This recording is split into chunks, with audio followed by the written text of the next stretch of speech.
Protesters in the southern Syrian city of Suwaida waved Israeli and Druze flags and called for autonomy. Less than a year after the rebel victory in the Syrian Civil War, is Syria about to split apart once again? High in the mountains of Lebanon, Syria and northern Israel, a small community has endured throughout centuries of different empires, revolutions and civil wars. The Druze number just over 1 million worldwide. Most speak Arabic, and what sets them apart is their distinct religion that blends Islam, Neoplatonism, Gnosticism and several other philosophical ideas. Technically, that makes them a religious group rather than an ethnic one. That identity has existed since the 11th century Fatimid Caliphate, and today the Druze do not consider themselves Muslims, a closed community that doesn't permit conversion into it, and marriage to non-Druze are rare. Their secrecy has often made them a target of other groups around them. Now, violence between Druze militias and the Bedouin in southern Syria have involved the Syrian army, with reports of war crimes against civilians mounting. As with several other Syrian minorities, the Druze generally accepted Assad during the civil war. Some of the first protests against the government were held in Suwaida, a Druze majority city, but the increasingly jihadist bent of the opposition alienated more widespread Druze support. Just as with the Kurds, the civil war gave the Druze a degree of autonomy. While some of their militias actively fought for the government, Druze militias did play a pivotal role as part of the Southern Operations Room in late 2024, which toppled the Assad government together with Ahmed al-Shara's forces in the north. However, relations between the Druze and al-Shara's Syria have since taken a turn for the worse. The large Sunni nature of the Syrian opposition had long mistrusted the Druze. Victory over Assad in December 2024 only temporarily halted tensions. Following their relative autonomy during the war years, al-Shara needed to reintegrate the Druze in the far south into a unified Syrian state. Naturally, as a former Islamist leader of Jabhat al-Nusra, a group that attacked Druze settlements in 2015, the Druze were less than keen on Syria's new leader. Despite early clashes in February, an agreement was reached between the government and the Druze in March, but that same month, violence involving the Alawites in the northwest would mark a sign of things to come in the south. Starting in Damascus over a faked radio broadcast claiming a Druze leader insulted the Prophet Muhammad, violence spread to the suburbs outside the capital, prompting Druze from Suwaida to come to their aid. They were ambushed by government-affiliated militias en route, a clash that led to alleged war crimes against the Druze fighters. This led to a wave of violence around the capital and in the south, again involving numerous instances of war crimes against both military and civilian targets. Much of the fighting here has been between the Druze and the Bedouin militias, with the government ostensibly there to act as a peacekeeping force, though reports differ on their objectivity.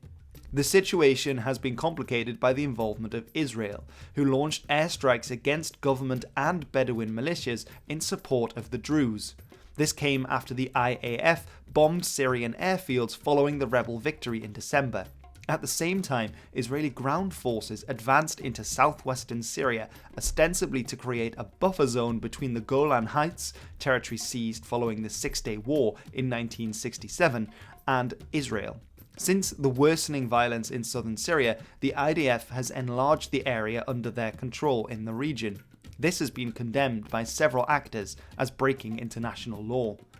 Israel also has a Druze community of around 150,000, comprising some 1.6% of the total population of the country.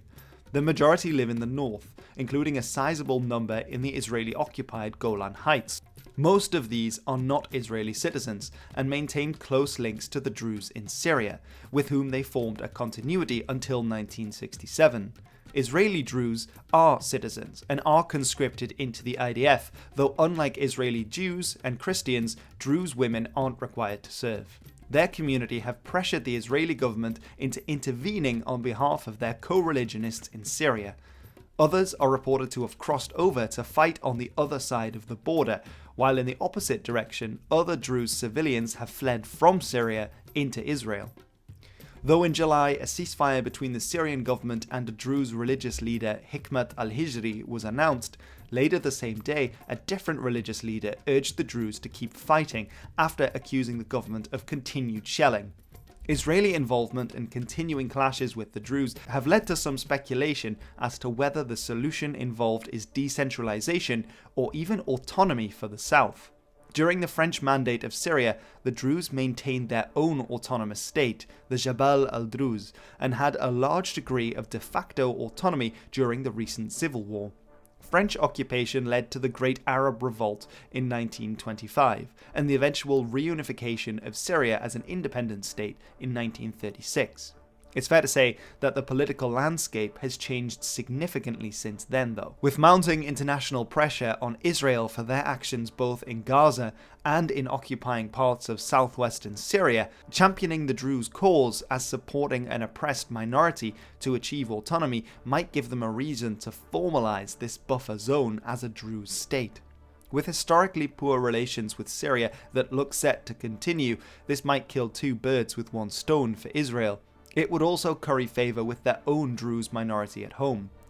Of course, there are many issues with this, not least how Syria's Druze feel. While tensions are high and the end of violence may not yet have been reached, declaring autonomy, especially with Israeli backing, would almost certainly involve a strong backlash from the Syrian government and Sunni militias. Part of the issue is that while in the governorate of Suwaida the Druze form a majority, the other majority Druze regions are to the southwest of Damascus on the Lebanese border, with a Sunni majority area separating the two.